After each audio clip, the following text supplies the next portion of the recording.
Bienvenue sur la chaîne. Animation résumée. L'anime commence par un accident. Après avoir été témoin de la mort de son ami sur le champ de bataille, le plus fort du monde, Rei, devient fou et fait éclater la magie de la glace. Quelle puissance peut presque couper une montagne? Plus tard, Rei quitte les troupes de première ligne, cache son identité et part étudier dans la meilleure académie de magie du continent. Comment le puissant protagoniste va-t-il se déguiser en faible et finalement vaincre l'ennemi fort? Comme cette vidéo. Commençons le récapitulatif d'aujourd'hui. L'académie de magie fréquentée par Rei n'accepte que des enfants nobles. Parce que Rei cache son identité, il est méprisé par les autres étudiants en tant que roturier. De nombreux étudiants aristocratiques trouvent humiliant d'étudier avec lui, et l'un des étudiants, Albert, essaie d'utiliser la violence pour chasser Rei. Heureusement, Amelia, qui vient d'une des 3 grandes familles nobles, l'arrête. Elle ne se soucie pas des antécédents familiaux de Rei. Sans elle, Albert aurait peut-être été battu à l'incontinence par Rei.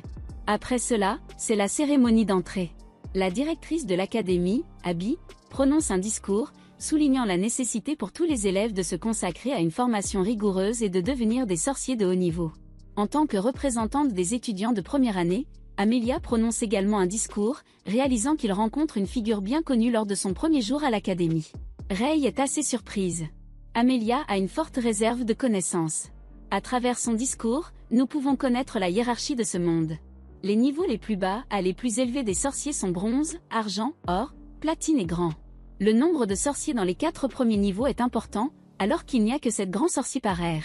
L'identité de ces 7 grands sorciers est gardée secrète, à l'exception de la directrice de l'académie Abby et de Carol, une grande sorcière célèbre pour son corps sexy, ainsi que d'un autre grand sorcier connu pour utiliser une lame de glace.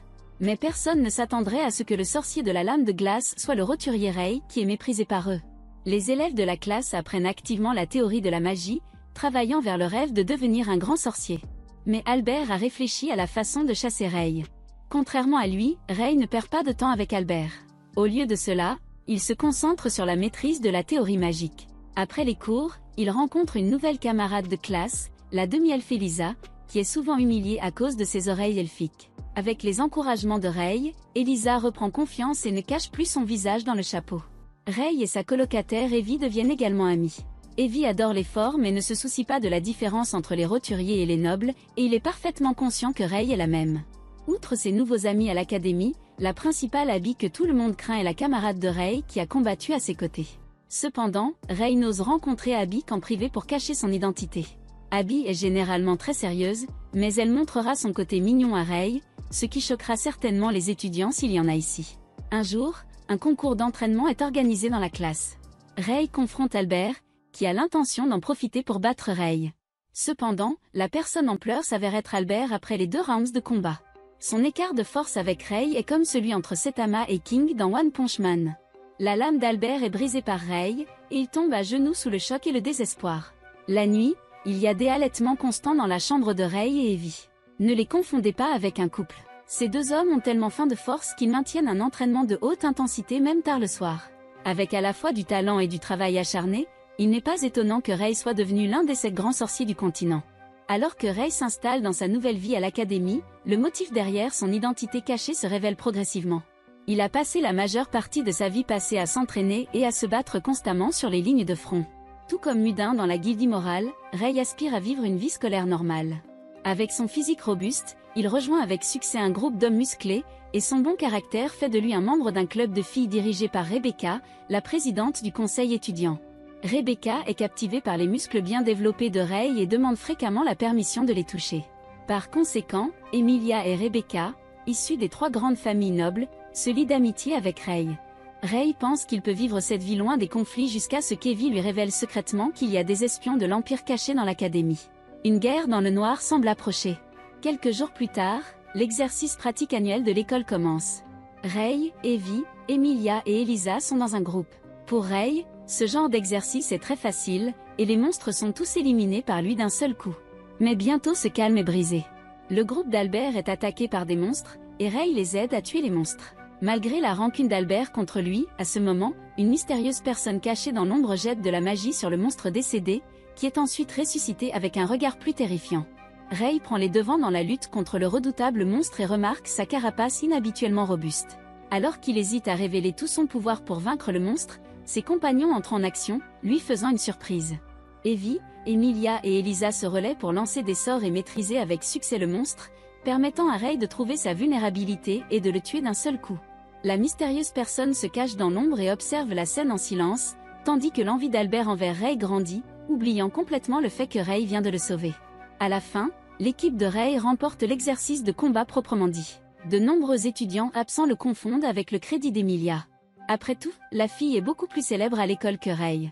De plus, Rey est une roturière, et les nobles élèves de l'école ne voudraient pas qu'une roturière les dépasse. Rey ne se soucie pas de ce que tout le monde pense, et après la pratique, il va voir son maître, Lydia, qui est l'ancienne sorcière des lames de glace, mais maintenant elle est gravement blessée et ne peut s'asseoir que dans un fauteuil roulant.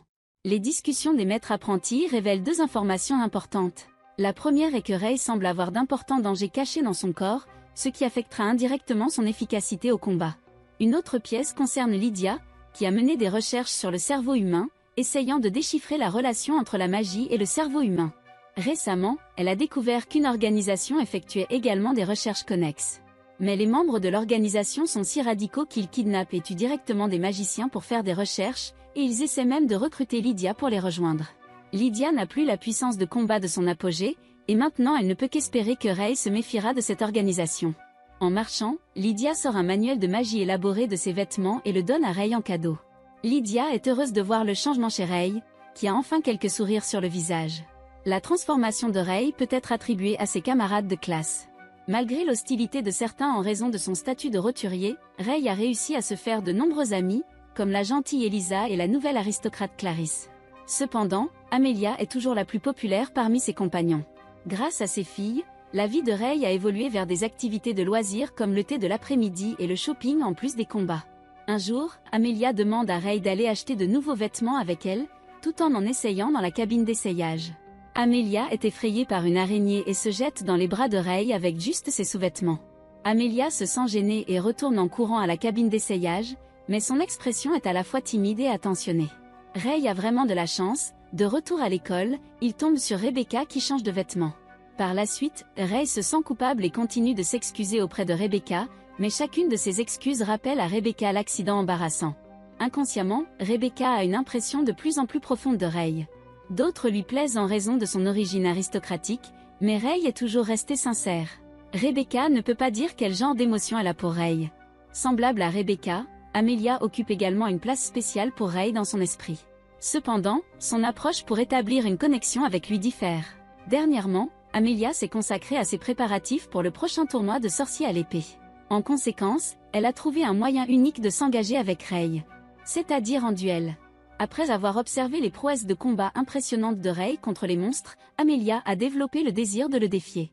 Par coïncidence, Rey a besoin d'adversaires décents, ce qui conduit à une confrontation houleuse entre lui et Amelia. Amelia est en effet très forte, sans doute la meilleure puissance de combat parmi les étudiants de première année, et elle oblige Rey à montrer de vraies compétences. Au moment décisif, Rey a des accidents inconnus dans son esprit, qui semblent être le danger caché mentionné par Lydia. À la fin, Rey a perdu le match. Bien sûr, il sait que ce qu'il a montré était loin de sa vraie force. Le match fait qu'Albert méprise encore plus Rey et lui demande un duel. Rey veut aussi que ses nobles se détendent, alors il accepte le duel. Albert agit, assez étrangement, en criant tout le temps, et est très fiévreux. Une voix continue de résonner dans sa tête, rappelant à Albert de tuer Rey pour la gloire de la famille. Albert tombe dans un état de rage totale, mais ses fréquents déchaînements de magie sont tous esquivés par Rey. Même la puissante magie d'Albert est la lame de Rey coupée comme une balle de baseball. Juste au moment où tout le monde est encore choqué par la force de Rey, l'esprit combatif d'Albert est complètement brisé. Rey a montré sa vraie force, qui est beaucoup plus forte que la plupart. Il ne veut plus cacher son identité à ses amis, mais juste au moment où Rey est sur le point de se présenter officiellement, tous ses camarades de classe s'effondrent soudainement et ne peuvent plus bouger. Juste à ce moment, une personne mystérieuse apparaît devant Rey. Étonnamment, c'est Mademoiselle Rey, l'une des professeurs de l'académie. Bien qu'elle paraisse aimable à l'académie, elle est en fait membre de l'organisation maléfique dont Lydia a parlé et elle est responsable de la disparition de nombreux étudiants. Albert était également affecté par la magie de Rey, ce qui explique son intense animosité envers Rey. Quand Albert et Rey se battaient, Rey avait déjà disposé l'enchantement autour, et elle capturait tous les étudiants ici pour faire des recherches. La force de Rey est sans aucun doute supérieure à celle de Rey, mais il ne peut garantir la sécurité de ses camarades de classe lorsqu'il combat Rey. Alors Rey libère le pouvoir dans son corps, formant un mur de glace pour repousser l'attaque de Rey contre ses amis. Pendant ce temps, 6 autres lames de glace apparaissent de nulle part autour de Rey. Rey a peur de voir cela, libérant toutes sortes de magie comme un fou, qui est facilement désamorcée par Rey. La magie la plus puissante de Rey est comme une pierre lancée par un enfant pour Rey. Rey est bientôt vaincue comme Albert, et elle sait qu'il n'y a plus aucun espoir de s'échapper ou de gagner le duel maintenant. Alors Rey prend le risque d'utiliser tous les résultats de recherche jusqu'à présent sur elle-même, se transformant instantanément en monstre. Cependant, Rey est contraint par les effets persistants de certains événements passés, l'empêchant de libérer toute sa force. Avec le nouveau pouvoir de Rey issu de sa transformation, Rey est obligé de se battre pour dépasser ses limites avec du sang suintant de son front. Comme le choc intense de 2 attributs contrastés magiques, une lumière éblouissante éclate. À la fin, Rey parvient à sceller Rey. Après tout, il possède la plus grande force à travers le continent.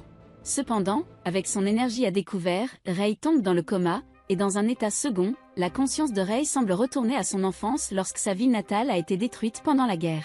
Tandis que Rey, sauvée par Lydia, était la seule survivante. Après cela, Rey a suivi Lydia pour rencontrer certains des sorciers les plus forts du pays, et avec son talent exceptionnel, il a pu se battre à l'adolescence.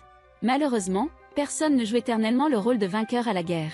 Après une bataille où Rey a vu ses partenaires tués et son maître gravement blessé, Lydia ne pouvait supporter qu'il reste dans l'armée pour continuer à se battre, et elle espérait que Rey pourrait vivre la vie de la plupart de ses pairs. Par conséquent, comme sa camarade Abby a été transférée à l'académie de magie en tant que directrice, elle a demandé à Abby d'admettre Rey comme étudiante là-bas. Au réveil, Rey apprend pour la première fois les efforts minutieux de son maître auprès d'Abby. Encouragé par le souhait de Lydia, il décide de se faire des amis et révèle son expérience à certains de ses camarades de classe les plus proches, y compris comment il a perdu le contrôle de son esprit et de son pouvoir magique, entraînant des pertes importantes pendant la bataille. Par conséquent, une partie de son pouvoir a été scellée pour éviter que l'incident catastrophique ne se reproduise.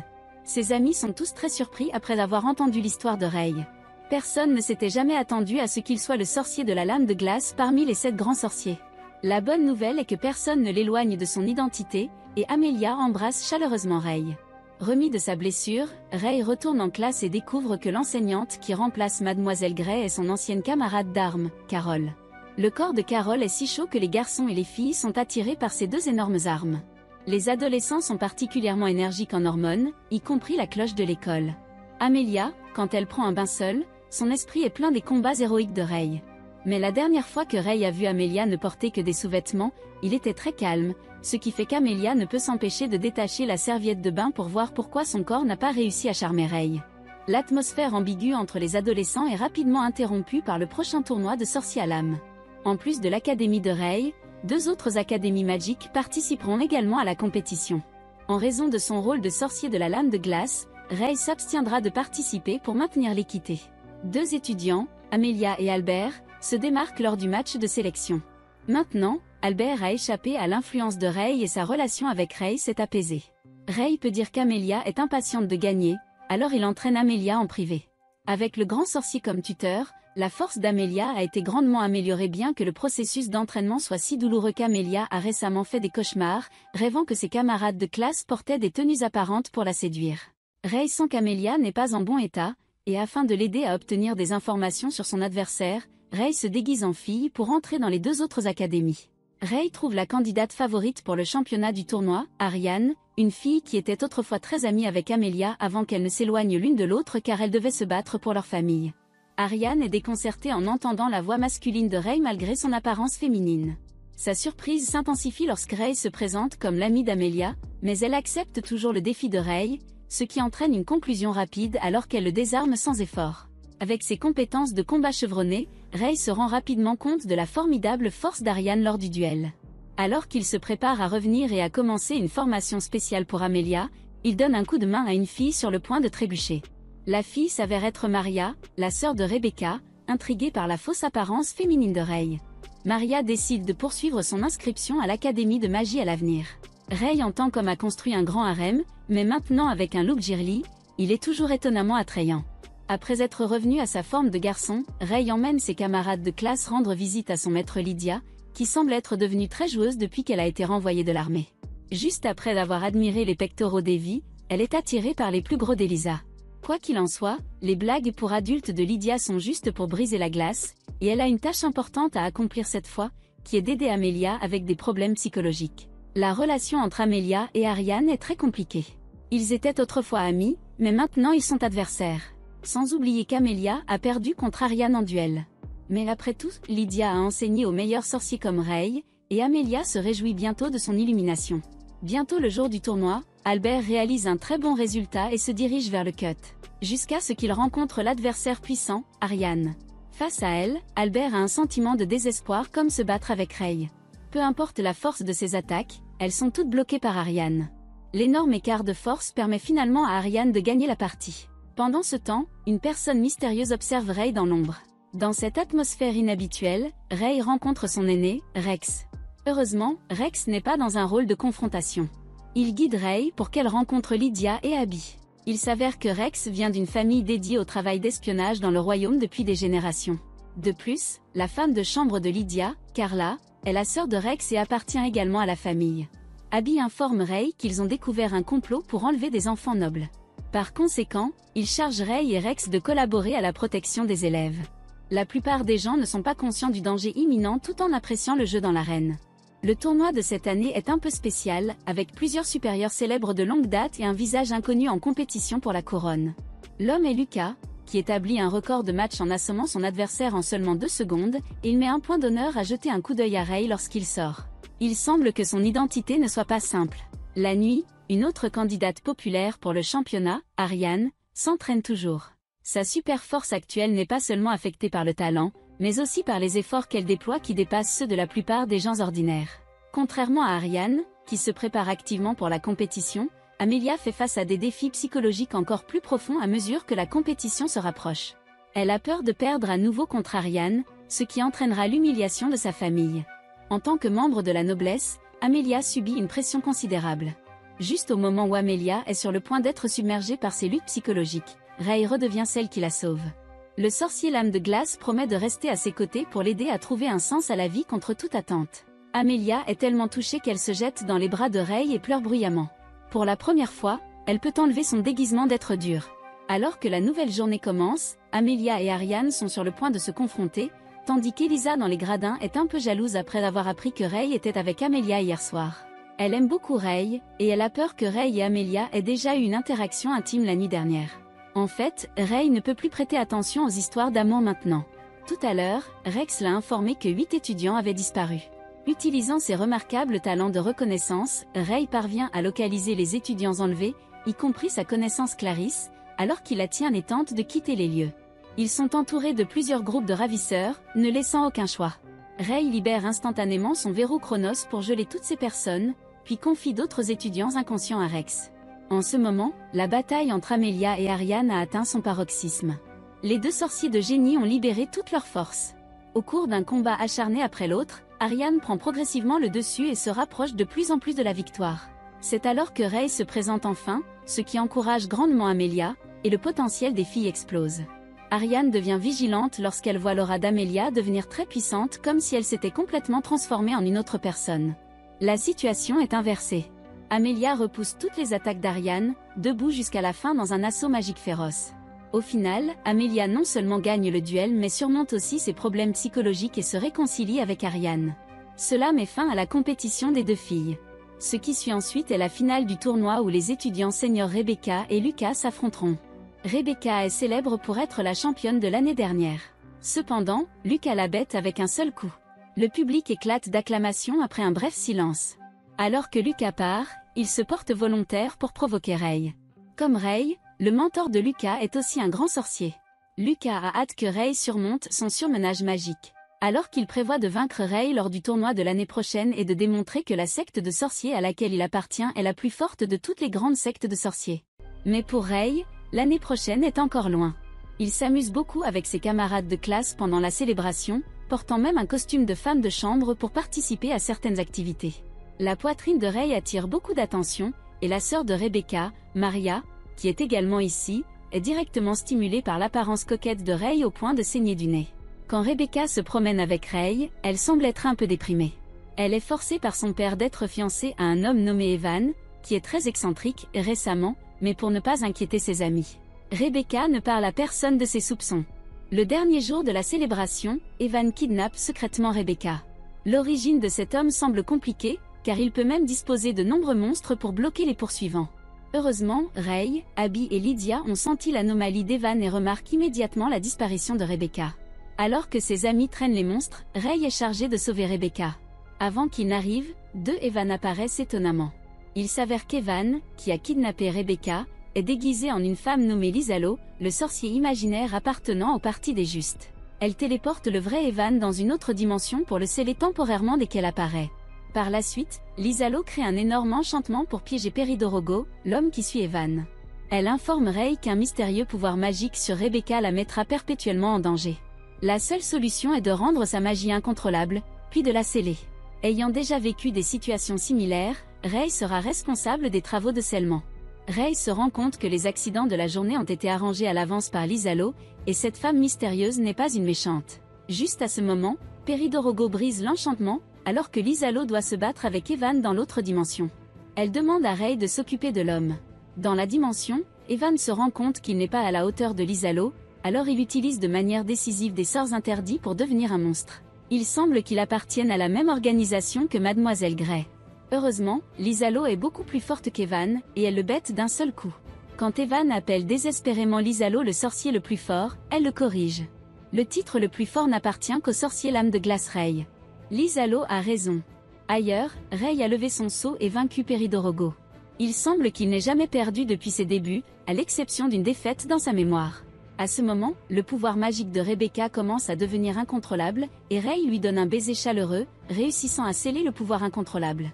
Je pense que la bouche de Ray est encore plus forte qu'une lame de glace. Après l'incident, Rebecca devient également membre du harem de Ray. Chaque soir, un groupe de filles se rassemblera à l'extérieur du dortoir, désireuses d'avoir un bébé avec Ray. Plus surprenant, à la fin de l'anime, même Ariane d'une autre académie vient voir Ray, l'invitant à avoir un rendez-vous ici apporte la première saison de cet anime. Comme la plupart des animes japonais, il y a beaucoup d'intrigues de harem dans cet anime. Au début, c'est une histoire sur la façon dont le puissant protagoniste se déguise en faible et vainc l'ennemi puissant, mais plus tard, Ray reçoit un groupe d'épouses. Presque tous les personnages féminins seront inconsciemment attirés par lui. Des pères humains aux elfes, et même les enseignants et les aînés qui sont beaucoup plus âgés que Ray sont prêts à tomber amoureux de lui. Je suppose qu'il y aura plus de filles qui attendront Ray la saison prochaine. Si vous êtes toujours célibataire, veuillez vous abonner à ma chaîne. Voyageons dans le monde de Ray pour ouvrir un harem.